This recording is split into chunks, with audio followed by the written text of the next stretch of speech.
இப்போது ஒரு சில பேருக்கு என்ன காரியம் செஞ்சாலும் தடையாக இருக்கும், தடங்கலாக இருக்கும். காரிய தடை அனைத்திலும் ஒரு தடையாக இருக்கிறதுனால எதுவுமே சக்ஸஸ் ஆக முடியாது. அவங்க ரொம்ப முயற்சி பண்ணி பண்ணி தோத்துக்கிட்டே இருப்பாங்க. அப்படி இருக்கவங்க வாழ்க்கையில் ரொம்ப வேதனைக்கு உள்ளாயிருவாங்க.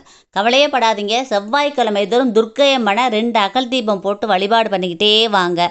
விரைவில் உங்களுக்கு நல்ல காலம் பிறந்துரும். எல்லா காரிய தடைகளும் நீங்கி எல்லாமே சக்ஸஸ் ஆகிரும். துர்க்கை அம்மனுக்கு அவ்வளோ பவர். துர்க்கை அம்மனை செவ்வாய்க்கிழமை தோறும் நேருக்கு நேரம் நின்று பாருங்கள். அவங்க நேருக்கு நேராக பாருங்கள். அவங்களுடைய பார்வை பட்டாலே போதும் உங்கள் மேலே. உங்களுடைய காரிய தடை அனைத்தும் விலகி எல்லாமே நல்லபடியாக நடக்க ஆரம்பிச்சிடும். துர்க்கை அம்மன் எப்பொழுதுமே நின்ற குளத்தில் இருப்பாங்க. அவங்களோட வலது காலை ஒரு ஸ்டெப் முன்னாடி தூக்கி வச்ச நிலைமையில் இருப்பாங்க. ஏன்னா யார் ஒருவர் துர்க்கை அம்மனுக்கு முன்னாடி நின்று வேண்டுறாங்களோ அவங்களோட துயர்களை துடைக்க உடனே துர்காதேவி எழுந்து வருவாளுங்கிறது ஐதீகம். அதனால் செவ்வாய்க்கிழமை தோறும், இன்றைக்கி செவ்வாய்க்கிழமை 2 அகல் தீபம் போட்டு மனதார வழிபாடு பண்ணுங்கள். உங்கள் வாழ்க்கையில் என்னென்ன காரிய தடை இருக்கோ அனைத்தும் விலகி எல்லாமே நல்லது நடக்கும். துர்க்கை அம்மனை வழிபாடு பண்ணும்பொழுது ஓம் துர்காதேவியே போற்றின்னு சொல்லி 3 தடவை சொல்லி மனதார வழிபாடு பண்ணுங்கள். எல்லாமே நல்லது நடக்கும். இந்த பதிவை எல்லாருக்கும் ஷேர் பண்ணுங்கள், கமெண்ட் பண்ணுங்கள். எல்லாருமே நல்லா இருக்கணும் ஃப்ரெண்ட்ஸ். Thank you friends. வாழ்க வளமுடன். தேங்க்யூ.